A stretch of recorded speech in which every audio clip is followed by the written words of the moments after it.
요한 클라우스너라는 유대인 학자가 있습니다. 예수님에 대해서, 바울에 대해서 열심히 연구한 분인데, 책도 아주 두꺼운 책을 바울과 예수님에 대해서 쓴 분인데, 유감스럽게도 예수님을 믿지 않는 사람입니다. 학자로서, 유대인 학자로서 예수님과 바울에 대한 연구를 하신 분인데, 그분이 그 큰 책의 끝에 가서 결론을 뭐라고 내리는가 하면, 예수가 없었으면 예수쟁이들이 없었을 것이요, 바울이 없었으면 세계 기독교는 없었을 것이다, 그렇게 이야기하고 있습니다. 이것은 예수님과 바울의 위대한 영향성에 대해서 이야기하고 있는데, 특별히 이분이 주목하는 것은 뭔가 하면은, 이렇게 기독교를 전 세계적인 기독교 종교로 성장할 수 있도록, 확장될 수 있도록 이렇게 그 기초를 쌓고 그 일에 직접 참여했던 사람은 바울이다, 그렇게 이야기를 하는 것입니다. 여러분 아시는 것처럼 바울은 아주 다면적인 초상을 가지고 있습니다. 바울은 여러 모양의 그 소위 타이틀을 가지고 있습니다. 바울 하면 무슨 생각이 먼저 드세요? 바울은 선교사다, 또 바울은 목회자다, 그리고 바울은 편지를 많이 썼기 때문에 신학자예요. 신학자. 또 편지를 썼으니까 저술가입니다. 그런가 하면 바울은 여행을 많이 다녔기 때문에 여행 탐험가라고도 볼 수 있습니다. 그러나 이 모든 것들을 통틀어서 바울의 제일 첫 번째 가장 중요한 것이 무엇인가 하고 보면, 바울은 전도자였습니다. 전도를 멀리 가서 하다 보니 선교사가 되었고, 전도하다 보니까 예수 믿는 사람들이 생겨서 그 사람들을 모았더니 교회가 되었고, 그 교회 성도들을 도와주다 보니까 목회자가 되었고, 핍박을 피하여 멀리 불가피하게 쫓겨가서 있다 보니까 목회적으로 가까이서 도울 수가 없어서 할 수 없이 그 교회의 문제와 또 교회 성도들을 돌보는 일들을 위해서, 또 예수님에 대해서 더 많이 가르치기 위하여 편지를 쓰다 보니 그분이 또 저술가가 되었고, 이런 모든 것들을 다 가지고 있는 그런 바울입니다. 바울이 고백하기를, 나는 사도 중에 가장 작은 자라. 어떤 면에서 볼 때 아까 그 요한 클라우스너가 얘기한 것처럼 베드로보다도 다른 각자 하나님께서 맡기신 사명이 다 따로따로 있지만, 그러나 이 클라우스너가 얘기한 것처럼 바울을 주목했거든요. 왜냐하면 바울이 가장 많은 사역을, 중요한 사역을 한 것 같습니다. 그렇지만 바울은 얘기하기를, 나는 사도들 중에 가장 작은 자라. 왜냐하면 나는 예수님을 너무도 핍박하고 예수 믿는 사람들을, 교회를 핍박해 왔기 때문에, 나는 사람들이 나를 사도로 부르고, 또 나도 사도지만, 그러나 정말로 사도라고 어디 가서 명함을 내밀거나 사람들이 나한테 사도님 하면은 나는 부끄러움을 느끼는 사람이다, 그렇게 이야기합니다. 참 저도 바울을 연구하는 사람입니다. 선교사지만 어떻게 하다 보니까 공부를 하게 되어서 바울에 대해서 연구를 하고, 바울에 대한 책을 영어로 몇 권 쓰고 한국말로 다 번역이 되고, 이제 이렇게 되다 보니까 바울이 얼마나 훌륭한 분인지 정말 이분을 존경하고 이분을 따르지 않을 수가 없는 그런 마음입니다.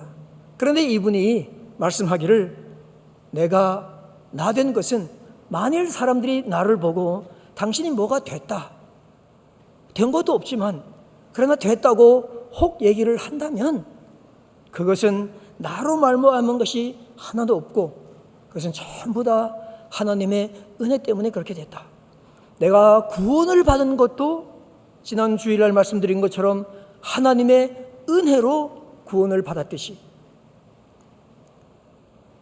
내가 구원을 받은 이후에 오늘까지 살아온 이 삶 가운데서도 이것도 돌아보면 다 하나님의 은혜다. 감사한 것뿐이다. 정말 기쁨이 넘친다. 그런 얘기가 아니겠습니까? 그러나 우리가 과연 사도 바울이 어떤 삶을 살았는가 하는 것을 돌아볼 것 같으면 사도 바울은 우리가 생각하는 것처럼 그렇게 모든 것들이 좋게 주어져 가지고 하나님의 은혜입니다, 나는 감사밖에 없습니다, 이렇게 얘기할 수 있었는가 하면 그렇지가 않습니다. 바울같이 쓰임을 받으려면 적어도 바울이 경험했던 것 같은 그런 마음 자세와 그런 또 경험과 고난이 있어야 할 것 같습니다. 여러분 잘 아십니다만 바울이 이 고린도서에다가 다음에 편지를 쓰면서, 아까 본문은 고린도 전서인데 이번은 고린도 후서 11장에 보면은 바울이 이렇게 얘기하지 않았습니까? 내가 수고를 넘치도록 하고 옥에 갇히기도 더 많이 하며 매도 수없이 맞고 여러 번 죽을 뻔하였으니 유대인들에게 40에서 하나 감한 매를 5번이나 맞았으며 3번 태장으로 맞고 1번 돌로 맞고 3번 파선하고 일주일을 깊은 바다에서 지냈으며 여러 번 여행해서 강의 위험과 강도의 위험과 동족의 위험과 이방인의 위험과 시내의 위험과 광야의 위험과 바다의 위험과 거짓 형제의 위험을 당하고 또 수고하고 애쓰고 여러 번 자지 못하고 줄이고 목마르며 여러 번 굶고 춥고 헐벗었노라. 제가 배를 타고 거의 12년을 세계를 다녔는데 하나님 은혜로 한 번도 파선을 당하지 않았어요. 그러나 바울은 여기 3번 하고 그 다음에 나중에 로마로 갈 때까지 파선 4번 당했죠. 여러분 이 당시에 바다에서 파선을 당하면 어떻게 되겠습니까?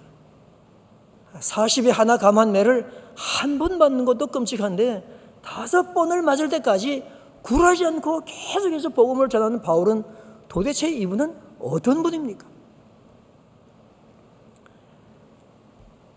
그렇지만 바울은 얘기하기를 자기가 고생한 것 하나도 생각하지 않고 고생했다는 것이죠. 했지만 그러나 그것이 크게 부각되지 않는 것은 그것을 덮는 하나님의 은혜가 훨씬 더 크기 때문에 바울은 이런 고백을 할 수 있었습니다. 내가 한 것이 아니요 오직 나와 함께 하신 하나님의 은혜다. 그러면 하나님의 은혜만 있었느냐 하고 보면 그렇지 않습니다. 바울이 주님께 했던 것이 있습니다. 사실은 바울은 어떤 마음 자세를 가지고 있었는가 하면은 예수님으로부터 교회를 핍박하는 사람이었음에도 불구하고 구원을 받고 난 이후에 그는 늘 이렇게 생각했어요. 그리스도의 사랑이 나를 강권하시는도다. 그리스도의 사랑이 우리를 강권하시는 거다. 우리가 생각한데 한 사람이 모든 사람을 대신하여 죽었으니 모든 사람이 죽은 것이다. 제가 모든 사람을 대신하여 죽으심은 산자들로 하여금 주님을 믿어서 하나님의 자녀가 되고 영생을 얻어서 다시 살아난 사람들로 하여금 다시는 저희 자신을 위하여 살지 않고 저희를 죽었다가 다시 사신 자 예수 그리스도를 위하여 살게 하려 합니다. 여기에 대한 철저한 인식을 가지고 있었습니다. 또 여러분 아신 것처럼 갈라디아서 2장 20절에서 바울이 자기의 인생관을 그렇게 고백하지 않습니까? 내가 그리스도와 함께 십자가에 못 박혀나니 그런즉 이제는 내가 산 것이 아니요 내 안에 그리스도께서 사신 것이라.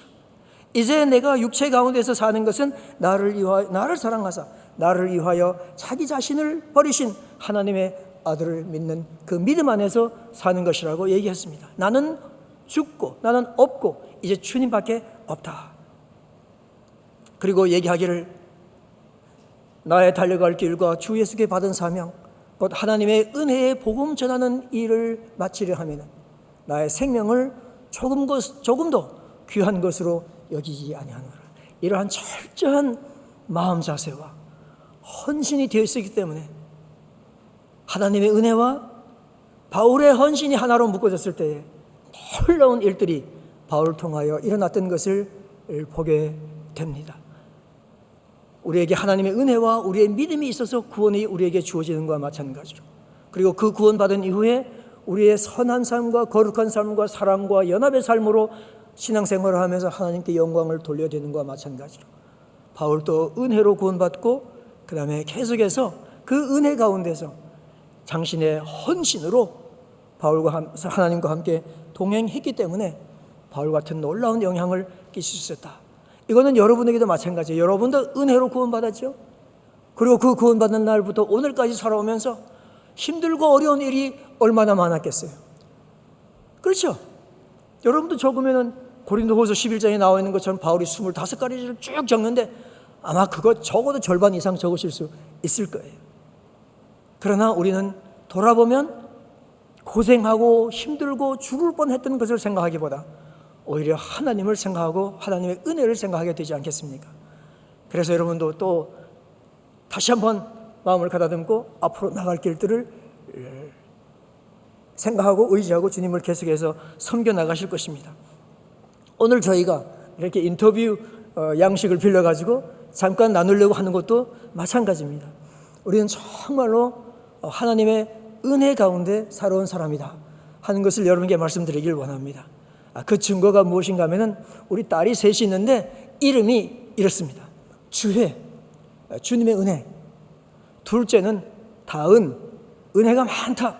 셋째는 은지, 하나님의 은혜가 풍성하게 머물러 있다. 이렇게 이름을 지었으니까 우리가 하나님의 은혜를 얼마나 생각하고 있는지 알겠죠. 우리 아이들이 조금만 할 때도 벌써 이름 지을 때 그랬는데 그 후에 지다 오면서 오늘 돌아다 봐도 하나님 은혜로 살아왔구나. 앞으로 갈 날들도 하나님 은혜밖에 없을 것이다. 그런 생각을 하게 됩니다. 자, 그래서 우리 조 목사님 모시고 또 윤성 교사 없었으면 제가 사역을 잘 했을까요? 아니 그러니까 그래서 계속해서 인터뷰하는 양식으로 해서 또 좀 말씀을 나누기를 그렇게 원합니다.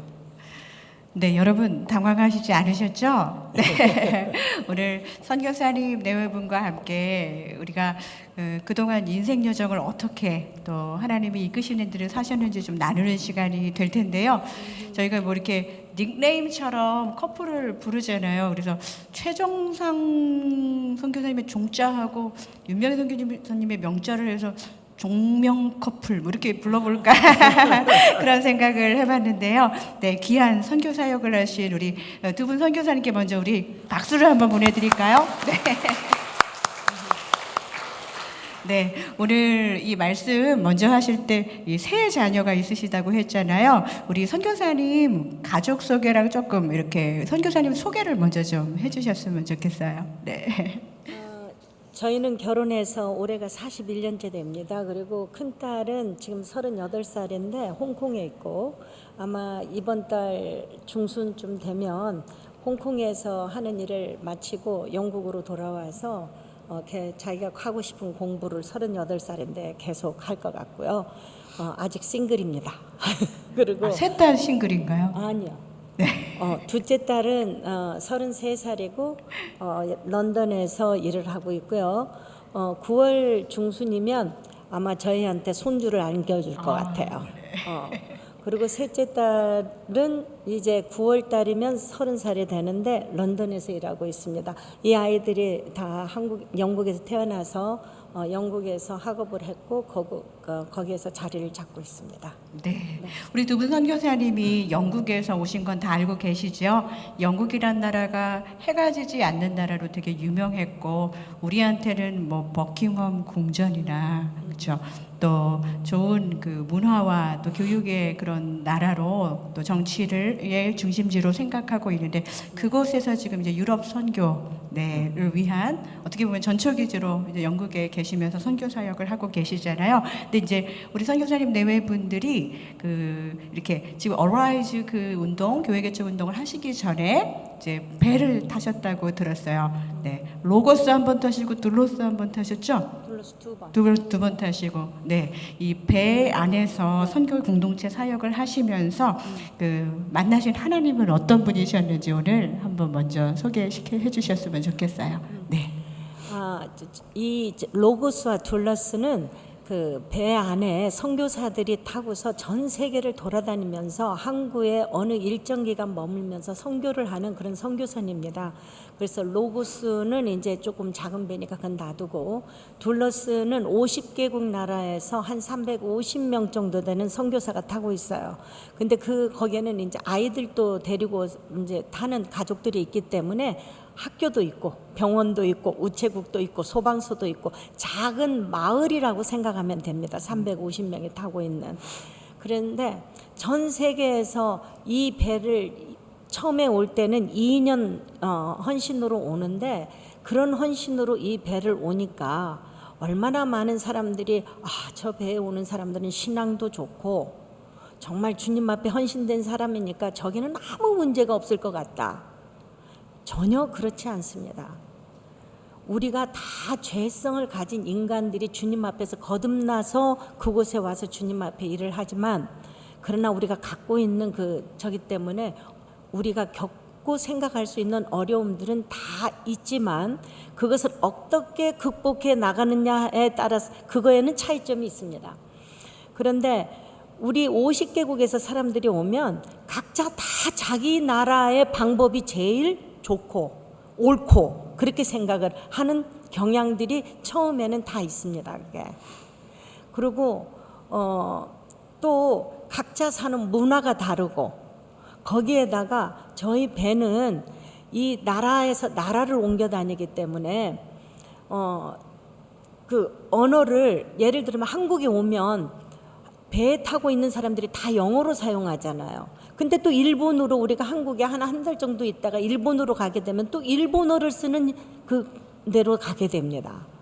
그리고 거기에다가 우리는 1년에 350명에서 150명을 매년 교체를 해요. 그러니까 사업하시는 분들 잘 생각해 보세요. 공장을 계속해서 한 달 정도의 언어가 다른 나라로 옮겨요. 거기서 일하는 사람들이 150명을 매년 바꿔요. 거기에다 거기 오는 사람들을 월급을 아무도 안 줘요. 다 발런티어로 하는 겁니다. 자기 선교비를 갖다가 오히려 본부에다가 갖다 내는 거예요. 그랬을 때 올 수 있는 어려움 상상이 되시죠? 그럼에도 불구하고 그 배에서 일어나는 사역에 하나님이 역사하시는 거는 엄청난 임팩트를 전 세계에다 끼치는데, 그 가장 큰 이유가 거기에 온 사람들이 너무나 연약한 자들이라는 사실이에요. 18살이면 그 배를 옵니다. 평균 연령이 20대 초반이에요. 그러면 거기에는 뭐 신학을 한 사람이 그렇게 많이 온 것도 아니고, 그런데도 불구하고 하나님께서 구원받은 영혼들을 붙여주시고 교회들이 변화가 되고 지역사회가 그 짧은 기간에도 변화가 되는 것은 우리가 너무나 연약하기 때문에, 하나님께서 정말 우리 약함 속에 역사하시는 하나님의 강함을 매일매일 아침에 눈 떠서부터 저녁까지 우리의 필요를 공급하시는 하나님을 체험하는 것을 아침부터 저녁까지 볼 수 있는 너무나 흥분된 이 사역 장소입니다. 왜냐하면 우리가 연약하기 때문에 하나님의 임재를 매일매일 만지는 거예요. 그래서 제가 이제 주로 쓰는 말이 있어요. 처음에 사람들이 90명씩 50명씩 이렇게 바뀌어서 올 때는, 와, 저 아이들을 데리고, 저 뽀이와 걸을 데리고 어떻게 우리가 이 사역을 할 수 있을까? 그런데 얼마 지나지 않으면, 한 1년 정도 지나면 뽀이와 걸이 맨과 우먼이 돼 있습니다. 아멘. 그리고 또 선교 사역을 하다 보면은 주님께서 그렇게 말씀하셨잖아요. 추수할 것은 많은데 일꾼이 적다. 그러니까 일꾼이 적을 때 나타나는 현상은 무엇인가 하면은 아무나 다 데려다 쓴다는 거예요. 일꾼이 넘쳐나면 경력이 있고 뭐 실력이 있고 뭐 이렇게 잘하는 사람을 쓰는데, 사람이 모자르면은 그래서 자원한 사람들 다 갖다 쓰는 거예요. 그래서 우리 배를 보면은 그렇게 자원한 사람 다 데려다가 하나님이 쓰시는 거예요. 왜냐하면 일꾼이 모자르기 때문에. 근데 저는 이렇게 이제 단장으로 우리 배 사역을 해가면서 보면 정말 아까 말씀드린 것 같이 일이 될 것 같지 않아요. 이거 일이 될 것 같지 않아요. 1년에 9월 달에 90명, 2월 달에 60명을 계속 바꿔가는데, 사람 다 훈련시켜가지고 이제 일할 만하면 이 사람들 싹 하고 또 다른 사람 오면 또 전부 다 새로 훈련시켜야 돼요. 그런데 이 우리가 방문하는 나라 사람들은 그렇게 사람이 어제 바뀐 줄 몰라요. 이 사람들은 둘로스 선교사다. 그래가지고 기대가 엄청나요. 그 기대를 이 사람들이 어떻게 메우겠어요? 그런데 이거 보면 하나님이 하시는 일인 거예요. 하나님이 하시기 때문에 어차피 일은 하나님이 하시는데, 하나님이 인간 도구가 필요하기 때문에 인간 도구를 데려다 쓰는데, 바울도 그렇게 고백했잖아요. 우리가 연약할 때에 주의 강함이 드러나고, 그죠? 그 다음에 하나님은 연약한 자를 들어서 강한 자를 부끄럽게 하신다. 그게 하나님의 일하는 방법이잖아요. 그러니까 정말 우리 목사님 질문에서 우리가 배에서 경험한 하나님은 어떤 분입니까? 우리가 배에서 경험한 하나님은 당신의 일을 스스로 해나가시는 분이에요. 어린 그 청년들을 하나님이 기대하시는 건 말할 것도 없고, 벌써 하나님이 딱 단장을 볼 때 이거 단장 얘한테 맡겨놨다가는 큰일 나겠다. 그러니까 당신이 직접 혼자 하시는 거예요. 그래서 저는 옆에서 수종을 들어야 되는, 우리 다 수종을 들어야 되는데, 그 수종을 뭐로 듣느냐? 무슨 실력이 있어서 듣는 게 아니고 간절한 마음으로 하는 거예요. 주님, 우리는 복음을 전하고 싶습니다. 우리가 지금 아랍권에 들어왔는데 어찌하든지 여기서 기독교 문서도 못 나눠주고 무슬림들 전달하면 안 된다고 그러지만, 아버지 하나님 열린 문을 열어주세요. 우리가 둘러쓰고 여기 왔다가 그냥 가면 되겠습니까? 도와주세요. 그런 간절한 마음이 있을 때에 사도 바울이 그런 마음을 가졌던 것과 마찬가지로, 오케이, 너희들이 그런 마음을 가지고 있으면 이 일은 어차피 내가 하는 거니까 내가 전도의 문을 열어주고 너희들에게 복음 전할 기회를 줄 테니까 하면서 하나님이 사용하게 나가시는 것들을 보게 되는 것입니다. 그래서 참 우리 하나님은 너무도 추수밭에 관심이 있으시고 추수밭의 주인이신 것을 우리는 분명히 알 수 있습니다. 하나님께서는 우리 배에 온 350명의 선교사들의 그 헌신을 보시고, 여기 수십억의 사람이 있지만 350명이 그 어려운 자리에 와서 헌신을 하는 거예요. 그러면 그 사람들이 헌신만 가지고 하나님께서 일하시냐? 그것만은 아닙니다. 우리 초대교회 교인들, 또 여기 온 선교사들을 파송한 교회들, 또 기도 동역자들이 세계 각처에서 그 사역을 위해서 기도를 해주고 있어요. 그리고 그분들이 헌신해서 헌금을 보내주고 있어요. 이 모든 것들이 오케스트레이팅 돼가지고 하나님께서는 하나님의 일을 하시는 거예요. 그러니까 저 선교사들 굉장히 훌륭하다 이렇게 생각하시면 안 되고, 나도 거기에 동참한 사람이다. 내 기도가 그 배에 하나님께서 역사하시도록 내 기도도 거기에 이력을 했다. 그렇게 생각하시면 틀림이 없습니다. 선교는 동역입니다. 아멘. 네, 선교는 동역입니다. 네. 여러분, 우리 선교사님 두 분 이렇게 말씀하실 때 제가 이게 화면으로 보는데, 윤 선교사님 말씀하실 때 최 선교사님이 되게 이렇게 사랑의 눈으로 바라보고 계시고, 네, 걱정되거나 아슬아슬하거나 그러신 거 아니시죠? 네, 정말 하나님과 동행하는 선교를 하셨다는 것이 정말 느껴지고요. 또 우리도 사용될 수 있다는 확신을 주시는 것 같아서, 네. 근데 둘로스 선교배 타려면 연령 제한이 있나요? 18살이면 탈 수 있고요. 네. 그 다음에 괜찮습니다. 건강이 허락하는 한은. 네. 또 한 가지는 저희가 배가 있을 때 저희 아이들 셋을 영국 가정이 돌봐줬습니다. 그래서 우리가 아이들을 그 집에다 놔두고 저희는 배에 와서 사역을 할 수 있도록 다 키워줬어요.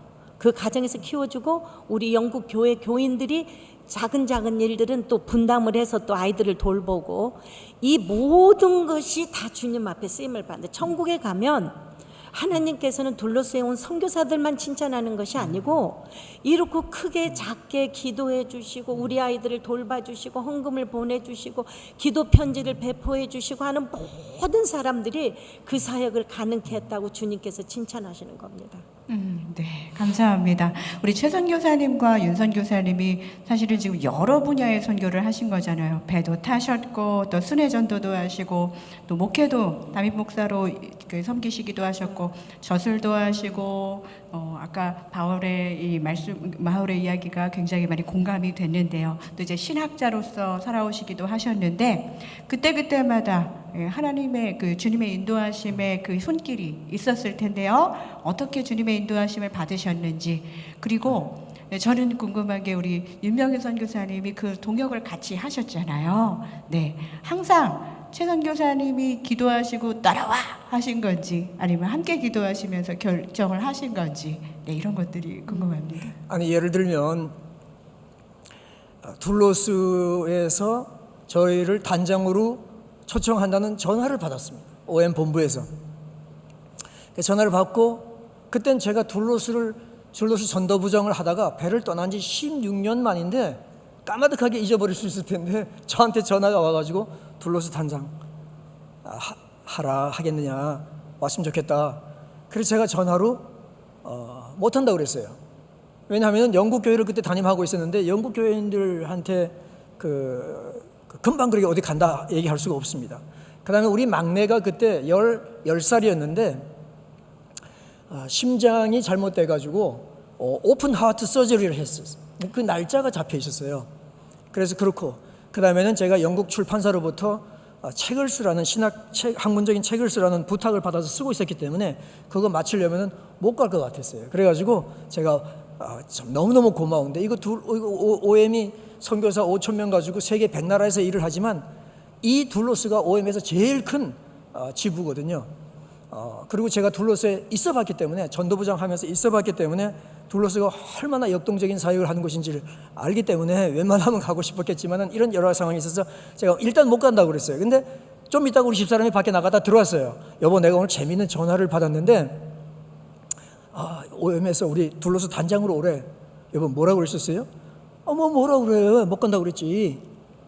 그러니까 우리 집사람이 뭐라는가 하면은, 여보, 어떻게 기도도 안 해보고 못 간다고 그랬습니까? 그리고 두 번째가 더 충격적이에요. 어떻게 나하고 의논도 안 하고 못 간다고 그랬습니까? 그래가지고 우리가 그 말이 둘 다 맞잖아요, 그죠? 그래서 그러면은 우리가 열흘 동안 집중적으로 기도를 하고 그리고 한번 다시 얘기해보자. 둘로스 단장 하고 싶어하는 사람들, 할 수 있는 사람들 많이 있을 거니까 막 그 열흘 사이에 구할지도 모르니까. 그래서 기도를 하고 했더니 그쪽에서는 아무 한 사람한테도 어프로치를 한 적이 없고 우리만 바라보고 있다는 거예요. 그래서 이제 설명을 했어요. 왜 그런지. 그랬더니까 둘러서서 그러면은 1년 후에 올 수 있으면 그 사이에 책도 마치고 애 수술도 하고 영국 교회에다가 충분히 노티스도 주고 그렇게 하면 어떻겠냐. 그래가지고 저희가 이제 가게 됐는데 사실 우리 집사람이 저보고 그렇게 하자고 안 했으면 아마 못 갔을 것 같습니다. 하나님이 인도하신 것이지만 그러나 제가 지금 말씀드리는 것은 제가 이리 와 이게 아니고요. 제가 여기에 끌려다녔다는 것을 지금 제가 말씀드리는 것입니다. 이 여성들의 힘이 얼마나 센지. 사역을 해오면서 제가 어젯밤에 많이 이제 묵상을 해본 거예요. 이렇게 뒤돌아보면서 나는 어떻게 사역의 전환점을 이렇게 맞아가면서 살아왔는가, 내 자신은 어떻게 그렇게 했는가. 그런데 제가 하면서 한 가지로 정리를 할 수 있었어요. 그게 뭐냐면은 저는 하나님, 우리 남편이 박사가 이제 다 되고 나면 어디 교수 자리를 어느 학교를 갈까요? 그거 문을 열어주세요. 저희는 그런 기도를 한 적이 한 번도 없었던 것 같습니다. 사역의 전환점을 맞을 때마다 하나님, 우리가 무엇을 하기를 원하세요? 이 기도는 끊임없이 했던 것 같아요. 우리가 이 다음은 무엇을 하기를 원하세요? 박사를 했지만 하나님이 그것도는 전혀 관계없는 일을 하라고 해도 그게 뭐예요? 그렇게 기도를 해왔던 것 같습니다. 그래서 우리가 영국 교회를 담임할 때 우리 교회가 노인 7명 하고 시작했는데 1년 지나고 65명이 출석하고 여기가 아주 영국에서 유명한 부자 지역이에요. 영국의 최고 부자 지역 10개 중에 하나예요. 그러니까 학군이 좋죠. 지역이 좋죠. 우리 교인들이 부자뿐만 아니라 사회적인 신분이 엄청난 사람들이 있죠. 모든 것이 안정됐어요. 6년이 지나니까 모든 게 안정됐어요. 그런데 제가 어느 날 생각하고 기도하고 하다가 제가 집사람 보고 여보, 내가 요새 이런 생각을 하고 있는데 당신 어떻게 생각하냐? 그 뭐라고 하면은 우리가 아브라함 같지 않나. 가나안으로 가도록 부름을 받았는데 우리가 하란에 와가지고 너무도 잘 정착을 해서 모든 것이 안정되게 지금 이렇게 생각을 하고 있는데 과연 이게 우리가 하나님이 우리에게 우리 리타이어 할 때까지 원하시는 것일까? 우리가 어디 가나안을 찾아가야 되지 않겠느냐? 그런 생각을 이제 얘기를 했더니 우리 사람이 여보, 나도 요새 그렇게 생각되는데 그렇게 해가지고 제가 그 다음날 바로 우리 교회 설교할 때 새로운 출발, 아브라함이 하란을 떠나는 본문을 잡아가 새로운 출발 설교를 했어요. 우리는 벌써 이미 이 교회를 언젠가 떠난다 생각을 한 겁니다. 그런데 우리 교인들은 아무도 모르죠. 그리고 나서 몇 달 있다가 OM에서 둘러스로 오라고 연락이 온 것이었습니다. 그래서 저는 이런 말씀이 제일 마음에 와 닿아요. 하나님께서 사람의 걸음을 정하시고 그의 길을 기뻐하시나니, 하나님께서 기뻐하신 뜻대로 사람의 걸음을 정해 주셔서 이렇게 왔지, 제가 영국교회 담임 목사 되겠다고 개척하겠다고 생각해 본 적도 없고, 제가 박사를 하겠다고 생각해 본 적도 없고, 제가 교수가 영국에서 신학교 교수가 되겠다고 생각해 본 적도 없고, 암노스 사역을 시작하겠다고 생각해 본 적도 없는데 하나님이 그렇게 인도하셨는데, 어떻게 인도하셨는가 그걸 한번 생각해 보니까, 주의 말씀은 내 발의 등이요. 등이에요. 등불. 등불은 뭔가 하면은, 캄캄한 밤에 등불은 1m, 2m밖에 비치지 않습니다. 앞이 보이질 않아요. 그러나 이 1m, 2m의 불을 따라서, 주의 말씀이 내 발의 등이니까 주의 말씀을 따라서 한 걸음 한 걸음 가다 보면 어떤 때는 알고 보니까 코너를 돌았더라고요. 어디는 알고 보니까 다른 일을 하고 있더라고요.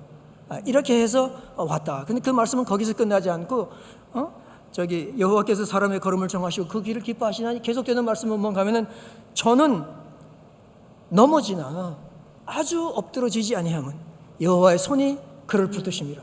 그래서 제가 이렇게 돌아보면, 제가 여기 와서 성도 여러분, 제가 잘했습니다, 하나님의 은혜로 잘했습니다, 이런 얘기 하는 게 아니고요. 저도 넘어진 때가 많고요. 후회되는 일도 많고요.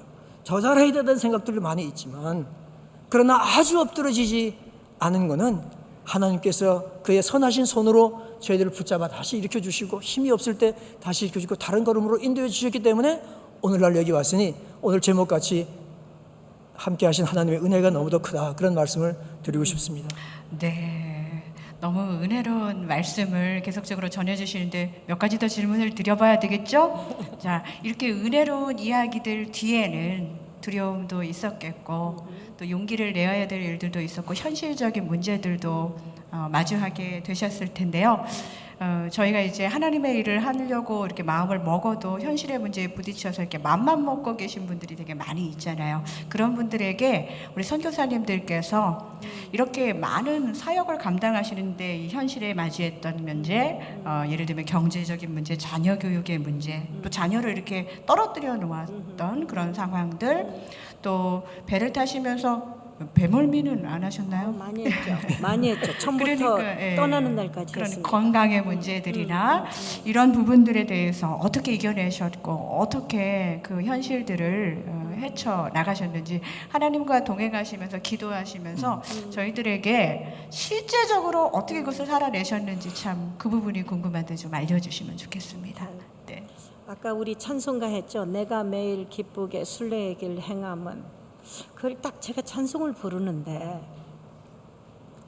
우리 모든 성도님의 삶은 순례의 길이잖아요. 그 길 안 가시는 성도님 한번 손들어 보세요. 없습니다. 그런데 정말 그걸 기쁘게 갔어요? 난 그걸 딱 찬송을 부르면서 기쁜 날도 있었죠. 그러나 기쁘지 못하게 그 길을 가는 때도 있었어요. 그런데 결국은 주의 손이 나를 안보함이라. 아까 그 찬송을 부르면서, 나는 그렇게 기쁘게 지나가지 못한 날도 있었는데, 근데 결국은 주의 손이 나를 안보하기 때문에 뒤돌아볼 때 그 길이 기쁜 날이 되는 겁니다. 그런 삶을 살아왔죠. 그러면 저는 이제 특별히 자녀 문제로 어려움은 당하지 않는 케이스입니다. 아이들이 비교적 잘 자라주었고, 자기 두 발로 서서 남을 도울 수 있을 만큼의 자리에 있고, 아이들이 신앙생활도 해서, 우리가 아빠가 무슨 사역을 한다 하면 휴가를 멀리서도 내서 비행기까지 타고 와서 그 사역을 함께 해주는 아이들로 자라서 저는 참 감사한 마음이에요.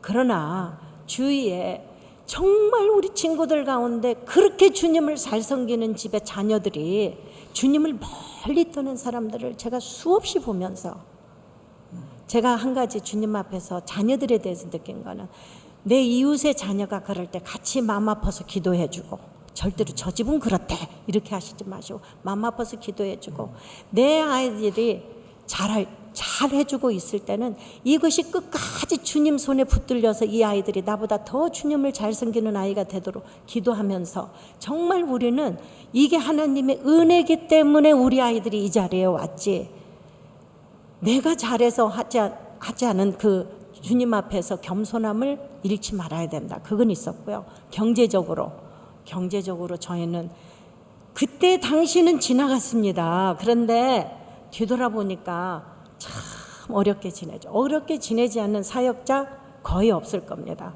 왜냐하면 하나님께서는 사역자에게 가장 먼저 가르치시는 제1호 훈련이 있는데 그거는 주님을 의지하는 거예요. 사역뿐만이 아니고 경제적으로 데일리 브레드를 주님 앞에 강구해서 주님이 함께 하시는 거를 매일매일 체험하지 않는 사역자, 그런 체험의 기간이 없다면 사역의 범위는 상당히 좁아지고 얕아질 것입니다. 그래서 하나님께서 저희가 정말 감사한 거는 배에서 처음에 우리 선교사 일 시작했잖아요. 배는 정말 아무것도 없습니다. 이 항구에서 저 항구를 갈 때 기름이 없어서 밤새 내놓고 기도를 해야 되는 때가 수도 없어요. 그랬을 때 기름을 채워주시는 하나님. 그래서 저희가 영국으로 이제 신학 공부를 하러 왔을 때 정말 어려웠습니다. 정말 어려웠고 아마 우리 아이들 학교 다녔을 때 그 학교에서 물론 그 학교는 부자 학교여서 그렇기도 하지만 우리가 가장 가난한 그 가정이었을 거예요. 우리 집이 그 학교 전체에서. 그런데도 저희는 매일매일이 오늘은 어떤 까마귀로 하나님께서 우리를 정말 위로하실까? 그 익사이트먼트로 그 어려움을 지나갔던 것 같습니다. 그래서 근데 하나님은 정말 그걸 지키셨어요. 그래서 저희 이야기를 아는 사람들은 책 좀 써, 책 좀 쓰시라고. 저희가 집을 22번을 30년 내에 이사했어요. 그거는 집주인이 이제 다 됐으니까 나가라고 한 것도 있지만 집세가 싼 곳으로 가기 위해서 그 짐을 다 패킹해야 되고 우리가 직접 옮기고 어떤 때는 내일 이사를 해야 되는데 오늘 저녁 8시까지 집이 정해지지 않은 때도 있었는데 밤 8시에 집이 기가 막힌 방법으로 하나님께서 정해주신 거예요. 그런데 그거는 사역을 하면서 그거는 저한테 어려움으로 당해서 온 것이 아니고 저한테는 나를 어떻게 만나주실까 오늘 하나님께서 그 흥분으로 하나님께서 저희를 인도해 주셨던 것 같습니다. 예를 들어서 뭐 경제적인 문제 말씀하시니까 제가 말씀드리면 우리 아이가 어느 학교에 사립학교에 들어갔어요. 근데 뭐 돈이 있어서 들어간 게 아니고요. 뭐 음악 장학생 뭐 해가지고 이제 학교에 가게 됐는데 이제 그 학교에 가게 되면 애들이 서로 생일 파티를 왔다 갔다 해요. 그때 나이가 이제 11살째에 그 영국은 중학교에 들어갑니다. 근데 엄마가 우리 큰 애를 데리고 케이티 집에 데려다 줬어요. 그러고 나면 제가 끝난 후에 픽업을 갔어요. 딱 가는데 뭐 이게 집에 이게 보통이 아니에요. 그래서 벌써 우리 딸이 뭐라고 생각했을지 알 것 같아가지고 제가 뭐라는가 하면은 야, 이 집은 정말 크고 좋네. 앞에 가니까 뭐 제규어가 몇 대가 탁 파킹이 돼 있고 그런데 그래서 그러니까 저기 아빠 케이트는요 자기 독방이 있고 뭐 그다음에 자기 방에 자기 텔레비가 있고 뭐 막 얘기를 하는 거예요. 그래서 제가 생각지도 않은 말이 제 입에서 튀어나왔어요. 엄마 아빠는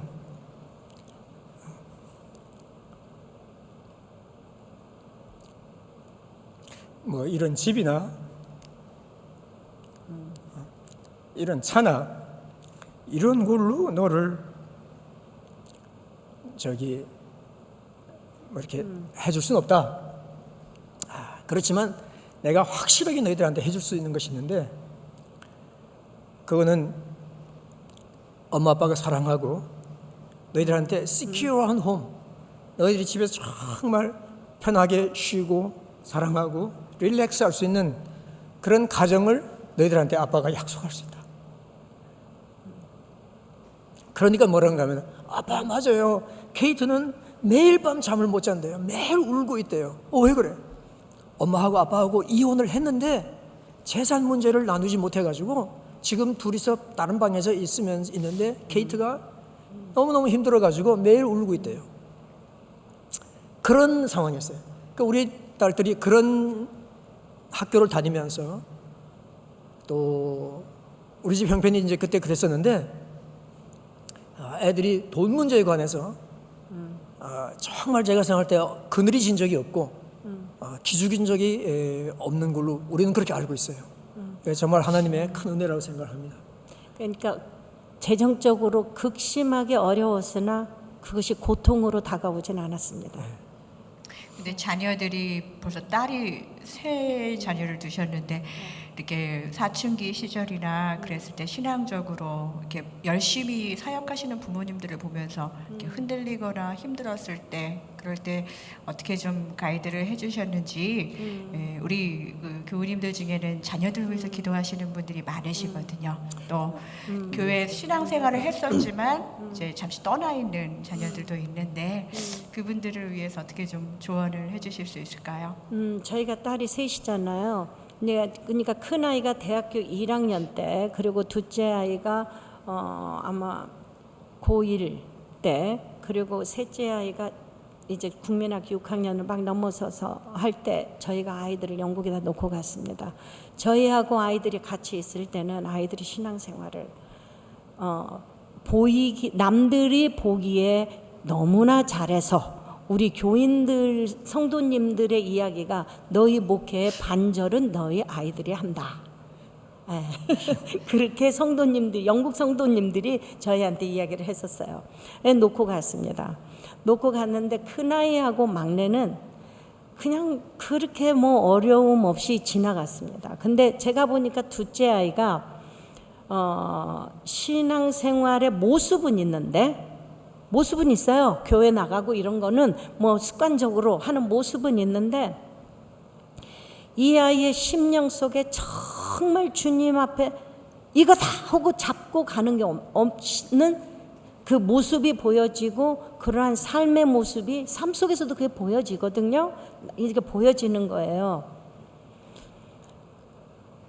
그런데 그걸 가지고 이야기를 하다가 저하고 큰 소리도 난 적도 있습니다. 그런데 제가 참 말씀드리고 싶은 거는 정말 주님을 헌신돼서 섬기는 집안의 자녀들이 주님을 멀리하는 사람들이 제 주위에 너무 많습니다. 그러면 그 아이들이 정말 영원히 멀리 있느냐? 그런 기간들을 거치는 아이들이 있어요. 영원히 멀리 가지는 않습니다. 그런 케이스는 특별하게 몇몇 케이스고 대부분이 이 부모님들이 인내하고 기도하면서 아이들을 이 대화가 끊기지 않도록 너 교회 안 나오니까 말이지 너 교회 가면 이제 또 이러면서 제일 안 좋은 거는 야 사람들이 뭐라고 나를 생각하겠니 네가 교회를 안 나오면 이거는 금물입니다. 그리고 정말 네가 지금 조금 교회에서 멀리 신앙생활을 한다 할지라도 그것에 대해서 나는 부모와 자식으로서 내가 너를 끊임없이 감싸준다. 그거를 제가 어느 날 배웠어요. 그래서 둘째 아이한테 신앙생활은 부모가 요구해서 하는 것이 아니고 네 스스로 하나님과의 관계 성립을 해나가야 된다는 것에 대해서 툭툭 던지죠. 지금 잘하고 있는데 지금 현재 자녀분들 때문에 걱정하시는 분들 그걸 가지고 집에서 아이들과 다투지 않았으면 좋겠어요. 저도 그런 적이 있었어요. 근데 안 했으면 좋겠고 그 아이들을 위해서 끊임없이 기도해 주세요. 그리고 같이 그거를 나누고 주위에서 같이 기도해 주고 그래서 오케이전을 만들어 가지고 또 아이들이 또 서로 그 믿는 친구 그 자녀들과 이렇게 섞일 수 있는 그것도 집에 초대도 해주고 그러면서 참 쉬운 일 아닙니다. 답이 없는 거예요. 그거는 저는 답이 없다고 지금 생각합니다. 그런데 이제 우리 자녀들이 신앙을 갖는 문제나 또는 우리가 기도했을 때 기도 한두 번 하고 끝나는 게 아니잖아요. 이거 뭐 몇 년 해도 안 될 경우가 있잖아요, 그죠? 그다음에 이제 경제적인 어려움들도 마찬가지예요. 우리 둘로스 월급 하나도 안 주고도요, 1년에 우리 예산이 600만 유로가 들어가요. 그 중에 500만 유로는 어떻게 들어오는지 대충 있는데 100만 유로는 어떻게 들어오는지를 몰라요. 이거 정말 기도했는데 100만 유로가 이게 보통 돈이 아닙니다. 액수가. 그런데 우리가 이제 그런 하나님이 다 채워주시죠. 끝까지 이제 물론 우리 기도 열심히 하고요. 이렇게 하는데 저는 그런 걸 하면서 뭘 생각을 하게 됐는가 하면은 하루는 주님께서 그렇게 말씀하시는 것 같았어요. 야, 저 자동문을 봐라. 자동문. 저 자동문 닫혀 있잖아요, 그죠? 닫혀 있어. 저 자동문이 닫혀 있다고 저쪽으로 안 가면 저 자동문은 영원히 열리지 않습니다. 그런데 저 자동문은 닫혀 있구나. 그래 닫힌 문인 줄 알고도 그쪽을 향해서 뚜벅뚜벅 걸어가는 거예요. 예. 기도도 계속해서 가고 아이들을 위해서 소망을 가지고 계속 아이들을 위해서 기도하고 또 도와주려고도 하고 대화도 하고 그 다음에 어떤 경제적인 난관이나 무슨 혹시 사업의 문제나 무슨 우리 앞길을 인도하는 문제나 이런 것들을 놓고 문이 완전히 닫힌 것 같은데 그러나 계속해서 거기를 가면 그 문은 우리가 가까이 가서 그 센서가 우리를 보는 순간에 그 문은 열리게 돼 있어요. 그러니까 이게 무슨 소린가 하면은 항상 마지막에 열린다는 소리예요. 마지막에 열린다. 그래서 저는 그런 걸 늘 경험을 하면서 우리 하나님은 열어주신다. 근데 미리 열어주시지 아니하시고 끝에 가서 열어주시고 그러나 누구에 열어주시는가 하면은 닫힌 줄 알고 그 닫힌 문을 향하여 걸어가는 사람에게만 하나님이 열어주신다. 그런 것을 배웠어요. 아멘. 네.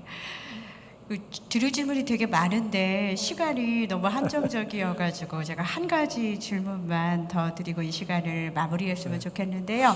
우리 최선 교사님 이제 은퇴하시고 이제 앞으로의 사역은 이제 어라이즈 사역에 집중하시게 되시나요? 이제 그 교회 개척 사역이랑 앞으로의 사역을 좀 소개시켜 주시고 저희가 우리 수요성 예배와 초대교회가 어떻게 기도해야 될지 기도 제목 알려주시면 좋겠습니다. 네, 암노스 유럽 선교회는 작은 기관이지만은 그러나 영국 전체를 대상으로 하는 그런 사역 단체인데 저희가 시작을 한 것이기 때문에 소위 말해서 임기가 다 했다고 완전히 나 몰라라 할 수는 없는 것입니다. 그리고 후임자가 오게 되면 후임자가 잘 세틀링 해가지고 사역을 이끌어 갈 때까지 그러면 자기가 인적인 네트워크도 만들어내고 재정 후원적인 네트워크도 만들어내고 이제 그런 것이 될 때까지 옆에서 이제 우리가 도와줘야 되는 거예요. 그래서 저희가 이제 스텝 다운 하는 거는 어떤 데서 지금 자리에서 내려오는 건가 하면은 책임감에서 내려오고 행정적인 일에서 내려오는 것입니다. 그리고 이제 전도하는 일이나 또는 졸업생들을 돌보는 일이나 또 졸업생들 교회 개척 계속해서 돕고요. 그 교회 가서 여러 가지 컨설팅 해주는 거나 또는 무슨 집회 해주는 거나 전도로 지원하는 거 이런 일들은 계속 할 거고요. 그런데 하나님께서 제가 이제 일단 행정과 책임성에서 내려오니까 시간 여유가 좀 더 많아요. 그렇게 되니까 아까 말씀드렸죠. 우리가 뭘 할까요? 그렇게만 기도하지 뭘 하게 해주세요. 이런 기도는 해본 적이 별로 없는 것 같아요. 근데 하나님께서 길들을 이미 여시는 걸 우리가 조금씩 보기 시작합니다. 그래서 CGN TV에서 12강좌 녹화를 한 것이 있는데 그거 하고 났더니 거의 CGN TV에서 저한테 훨씬 더 큰 프로젝트를 이제 요청을 했어요. 그게 뭔가 하면 사도 바울의 출생부터 순교까지의 모든 그 여정들을 순서대로 현지에 가서 그것을 설명하는 그런 일들을 하게 돼요. 그래서 제가 그 원고를 다 제가 내용을 써야 되고요. 그 다음에 가서 이제 하게 되는데 그 일이 CGN TV를 볼 때도 이거 2년에 걸친 엄청난 야망적인 또는 야심작이라고 할까요? 또는 재정적으로도 많이 드는 건데 그런 일을 하는 일들이 제가 그걸 하겠다고 한 적도 없고 근데 그 일이 열렸는데 생각해 보니까 굉장히 중요한 일인 것 같아요. 이제 하여튼 저는 전도하고 교회 개척하는 일 그런 일이 있으면 시간 여유가 되는 대로 어디든 가서 지원을 하고 동력을 할 그런 지금 생각을 하고 있습니다. 다음 네 주에 걸쳐서 쉼과 사역에 대해서 네. 쭉 저희가 시리즈가 있더군요. 그거 저희가 들어야 되는 강의라가지고 저는 이제는 조금 슬로우 다운 하면서 쉬는 법도 좀 배웠으면 좋겠으니까 그것도 기도해 주세요. 네, 저희 우리 두 분 선교사님의 그 인생 여정과 또 하나님께서 이끄시는 그 삶이 얼마나 귀한지 정말 맛만 보는 시간이었지만 우리가 앞으로도 구체적으로 기도할 수 있을 것 같습니다. 네, 영국의 유명한 신앙의 선배들 저희가 위클리프, 존 낙스 뭐 너무 많은데요. 이제 잠시 주춤했었던 영국의 선교가 우리 최종상, 윤명이 이 두 분의 이름을 가지고 하나님의 이름이 더 높이 높아지면서 하나님의 나라가 영국에 확장될 수 있도록 계속적으로 기도해 주시고 두 분을 축복해 주셨으면 좋겠습니다. 박수로 우리 감사의 인사를 드리겠습니다.